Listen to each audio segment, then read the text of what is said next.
Hello everybody, Mannix here. Got a gun review for you right here, right now. Feel free to subscribe, hit that little bell notification if you do not want to miss weekly knife, gun, gear, lighter, flashlight videos, and feel free to support me on Patreon, link right in the description. Thank you so much for watching. Let's get started. This is the Taurus 856 Concealed Hammer 38 Special Revolver. This is a max carry leather holster I got for it. There's a handful of different variations they have on this gun. Taurus also makes a 357 38 special revolver that is limited to 5 rounds rather than the 6 that you're seeing right here. They also make an ultralight variant of this, which I believe only comes with the hammer. I don't think you can get a concealed hammer ultralight. Not at the moment anyway, as far as mid 2023 is concerned. This is the stainless steel, not the aluminum, the stainless steel concealed hammer 856 by Taurus, which carries 6 rounds of 38 special. Really, really cool, affordable snub nose revolver. If you want to get started with revolvers somewhere and you want something that's as simple as possible, as reliable as possible, and you don't want to spend a whole bunch of money, something you can very easily conceal, very easily extract. When you pull the trigger, it goes bang. This is a great place to start, I think. I'm extremely impressed at this price point anyway. Barrel length is 2 inches. We have an overall length of 6.55 inches. Height is 4.8 inches. The overall width is 1.41 inches, weighs 22 ounces unloaded, and retails at $379.99. I got this one, I want to say maybe for $280, but around the $300 range I think you could expect to get this guy for. And it's rated for 38 special plus P. Not just the 38 special. So if you're not too familiar with guns and too familiar with ammo, the short answer is plus P ammo is hotter loaded, meaning there's going to be a higher muzzle velocity out of the rounds compared to a non-plus P rated round of the same caliber. And with 38 special, if you're not too familiar with these guys right here, ballistically, they're pretty similar to the 9mm. Ballistically, it performs close to the 9mm. It's debatable. There's a lot more to consider and factor in, but that's your short answer right there. They're kind of like 9mm round. So concealed hammer, what do we mean? Well, technically there is a hammer right here, but you can't pull it back, meaning this gun is limited to double action only. You cannot cock the hammer back and then pull the trigger, get that easier, cleaner fire. You are limited to double action only. There is no separate safety mechanism on here that you can engage as far as I am aware. Simply just push this mechanism forward and you kick the cylinder out like that. It's loaded up with some 38 special snap caps, just so we make our firing pin a little bit more safe. And then this round right here is not an actual 38 special. It's also a well-used snap cap right there, but it just looks like a real round. These are really cool to practice with. I actually really like the snap caps that actually look and feel like real rounds, and they're great for training and all, but the biggest downside to them is that they're easier to mix up with real rounds because they look so realistic, so you got to be kind of careful. You can see the hammer still functions like a regular hammer, but we don't have an actual piece right here that's going to be user friendly for your thumb to grip onto and pull back. Saying double action only. So why would you want a concealed hammer? Wouldn't you want the option? Yeah, I like having the option, but it is a liability. When you're pulling this out of your holster, whatever method of carry you have, that hammer right there can easily get caught into an article of clothing or anything that you have on you. It could snag against something, could mess up your aim. The idea behind the concealed hammer is that it's no frills, no nonsense, no BS, whatever you want to call it. When you pull the trigger, it goes bang. There's nothing here to snag against it. It's pretty much flush. I don't see anything ever snagging against this anytime soon.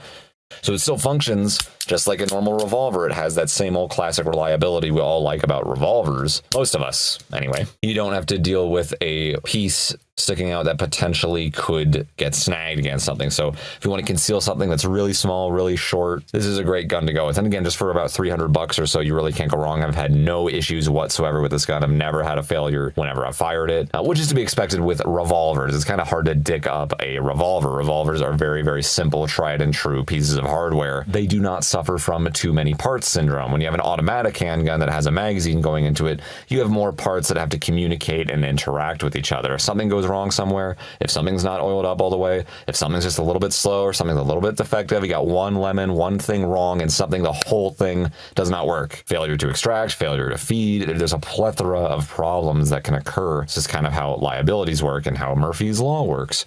But with a revolver, you just have a cylinder right here that rotates in unison with the hammer moving all in one motion. Either it works or the whole thing does not. In my experience, and in most people's experience with the revolvers, when you pull the trigger, they go bang. So that's the thing. There's no separate safety mechanism on here either. So it is true if this was in your holster and somehow something got in there, technically it could go off on you. Because again, there is no separate safety mechanism on this thing anywhere. But that's a very, very, very heavy trigger pull. Not so much for your finger. For your finger, it's fine. It's going to be very difficult for this to accidentally go off without a human finger in there trying to pull it.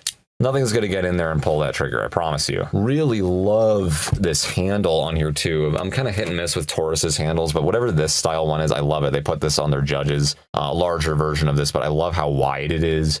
It's nice and beveled. It's rubberized, but it's not too squishy. It's nice and dense. I like the choils right here. It just fits my hand so well. My pinky doesn't have a whole lot to grip onto, but just enough to rest underneath there. Again, if you want a snub nose, you don't want it to be too obnoxious or too obtrusive. You're trying to conceal this guy. Very short range, very simple, no hammer on here. You pull the trigger, it goes bang. That's all it's meant to do. Close range. Accuracy is not the best at like 7 or 10 yards. I mean, it's okay, it hits its target, but you are going to have to practice with this. Not only do we have a very short, snubby little barrel right there, it's double action only. So if you're not too familiar with that, again, that's a full pull. You're also moving that cylinder as you pull the trigger, which means naturally it's going to mess up your aim a little bit as you are firing it. The advantage to, really the main only advantage I can think of to the hammer, when you pull that guy back, it does a lot of the work for you, and you only have to pull the trigger just a little bit more to get it to fire. That's the point of the hammer. But without that option, if your hand's really tired or you're kind of weak, it's going to be a little bit trickier to do that. Just saying, it's a little bit harder to pull that trigger than most automatic guns out there, probably any automatic handgun that I can think of, but especially harder to pull than a gun that allows you to fire in single action. So you can get this gun for, I think, the exact same price, maybe like $2 more or something, I can't remember, but almost the exact same price as far as I remember with the hammer. So if you want to just have that option and you're not concerned about it getting snagged against anything, you just don't give a shit, go get the regular one. That one will work just fine, if not better than this one. But if you just want something simple, something you're going to conceal, something you absolutely do not want to worry about snagging against anything when you extract it, this is the one for you. It's really up to preference. Again, this has less options, but less liabilities. That's really what it boils down to. Again, I love this handle. Love the design back here, man. It's rubberized, but it's not too like cheap or soft feeling. It's actually right in that sweet spot. It's so comfortable. I love these handles. Simple fixed sight right there. I wish this was fiber optic or even just like a red plastic insert, but it's not. It's just a part of the barrel right there, which is kind of disappointing. I wish there was a red dot right there, or just like a red plastic insert like you see on a lot of the Smith & Wessons. But Taurus even makes a handful of other revolvers that have the red plastic insert. This one's just not. I'll give that as a hit. Really unfortunate. I really want a red plastic insert on there. I would have been a lot happier, but that doesn't really matter. It still aims just fine. So relatively lightweight for a gun of this size, but it's not like super light or anything. It's all steel. They do sell the lightweight version of this if that's a concern, but the recoil is going to be a bit snappier. Recoil is not too bad on this guy. Again, it kind of depends on the round you get. I can't just say this gun has low recoil. There's so many different kinds of rounds within rounds you can fire, but as far as plus P38 special hollow points go that I've had that are, I think were 125 grain, no issues with the recoil. It's totally manageable. It's not like light or anything, but it's not heavy either. It's just fine.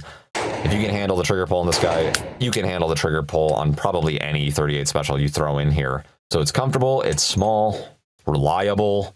You're limited to 6 rounds, but that's better than some other snubs will limit you to 5. There's some automatic handguns out there that can hold maybe like 6 or 7 9mm rounds, so get a little bit more than this guy for roughly the same weight, maybe a little bit more expensive. But the thing is with the semi-autos, our reliability is not going to be as good as pretty much any revolver, period. You win in reliability points when it comes to revolvers. Reloading them is kind of a bitch. Even with a speed loader, it's still just like not quite as fast as reloading an automatic handgun with a magazine, I argue. Some people are going to argue against that. Some people can get really fast with speed loaders and reloading revolvers in general. That's fine. I'm not saying this is inherently a bad thing for the gun being a revolver. What I'm saying is, generally speaking, in my general opinion and in my general experience, revolvers are a little bit slower to reload than automatics. That's basically it. But again, we get a hell of a lot of reliability out of these guys.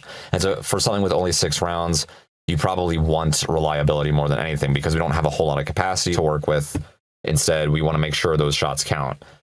Now, because this gun's shorter and snubbier, again, its accuracy is not fantastic. Within 7 yards, it's fine. Within 3 yards, it's golden. Anything beyond 7, it starts to kind of trail off a little bit. It's going to be, again, the combination of it being double action only and with only having a 2-inch barrel, it's going to start to veer off after a while. That's just inherent. Any gun, doesn't matter who, I don't care who the hell makes it. Any handgun of this size with this size barrel that's double action, it's going to have that problem. You can get really good with them. You can practice with this and get very, very good.